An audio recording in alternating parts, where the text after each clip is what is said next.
मनोज यादव, जिस तरह से जयराम विप्लव जो सवाल खड़ा कर रहे हैं कि अगर आप उपचुनाव में अपनी जीत इसे बता रहे हैं, जब आपके ही घटक दल आपस में लड़ रहे हैं तो जीत तो उसमें से किसी एक को होनी है ना, वो विपक्ष की जीत कैसे हो गई? वो सीधा सवाल उठा रहे हैं और वाकई ये सवाल जायज भी है, क्योंकि हालांकि आप कह जरूर रहे हैं कि राज्यों में तो हम एक दूसरे के खिलाफ लड़ सकते हैं, लेकिन कैसे जनता उसे राष्ट्रीय लेवल पर उन्हें कैसे एक्सेप्ट करेगी, इस बात को, इस परसेप्शन को कैसे मानेगी? भैया जी देखिए, जो इंडिया है वो आपस में नहीं लड़े, वो मौजूदा एनडीए सरकार से लड़े। जो विधानसभा के चुनाव की बात है, बहुत छोटी बात है, उस पर बैठ के बात हो जाएगी। देश बड़ा है और देश के मुद्दे बड़े हैं, देश की जनता बड़ी है और लूटने वाले जो लुटेरे बैठे हैं इनसे लड़ना बड़ी लड़ाई। वो तो हम कर रहे हैं, लेकिन एक बात बार बार रिपीट की बीजेपी के प्रवक्ता ने, भारत भारत भारत भारत भारत। 9.5 साल से भारत कहाँ गायब हो गया?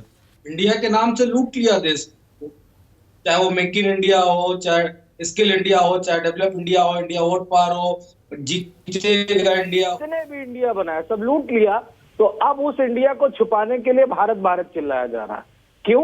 क्योंकि कोई ये पूछ न ले तुम्हारे मेक इन इंडिया का क्या हुआ, अब कोई पूछ न ले तुम्हारे स्किल इंडिया का क्या हुआ। तो अब उन बातों का जवाब देने से बचना चाहती है मौजूदा नरेंद्र मोदी की नेतृत्व वाली सरकार।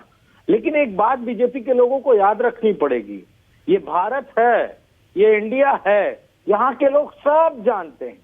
इनको ऐसा नहीं कि आप थोड़े दिन तक तो इधर उधर की बातें घुमा सकते हो, लेकिन जनता समय आने पे सवाल दे।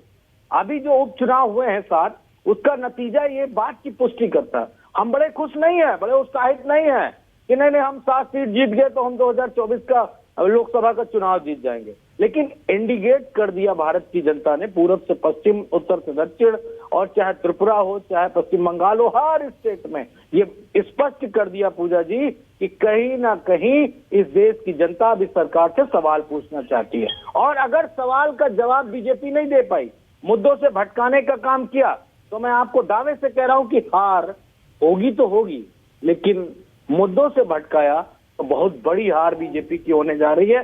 इसमें किसी तरीके का शक सुबह नहीं रह गया। लेकिन आज की परिस्थितियों में जिस तरीके से एक बात कह दूं कि जो अभी G20 हुआ, G20 को लेकर मोदी को विश्व गुरु की उपाधि दे दी गई, तो क्या इंडोनेशिया जब इससे पहले जो राष्ट्रीय उसका अध्यक्ष था G20 का, तो क्या वो विश्व गुरु बन गया था, या ब्राजील विश्व गुरु बन जाएगा?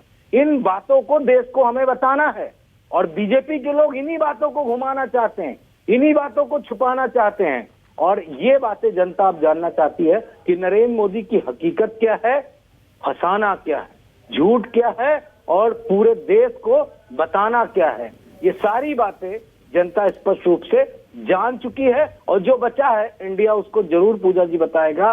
जो देश के मुद्दों को सामने रखा जाएगा, अगर ये सरकार उसका जवाब नहीं दे पाई तो निश्चय ही इंडिया चारों खाने चित करेगा। विशेष सत्र को लेकर मैं 2 बातें कह सकता हूं कि विशेष सत्र अगर ये सरकार किसी देश को एनार्की की तरफ ले जाने वाले मुद्दों को लेकर आना चाह रही, आपस में लड़ाने वाले मुद्दों को लेकर आना चाह रही, तो इससे इंडिया कदाचित कभी भयभीत नहीं हो रहा है। हम हर उस मुद्दे पे जनता के बीच में है जो मुद्दा लाना चाहते हैं। रोडी कमीशन की बात अगर मैं कर लूं, अगर ये चाहते हैं कि हम रोडी कमीशन ला के पिछड़ों के जो आरक्षण उसका बंटवारा कर देंगे, तो हम उससे बड़े और उससे न्याय प्रिय बंटवारे के लिए तैयार है।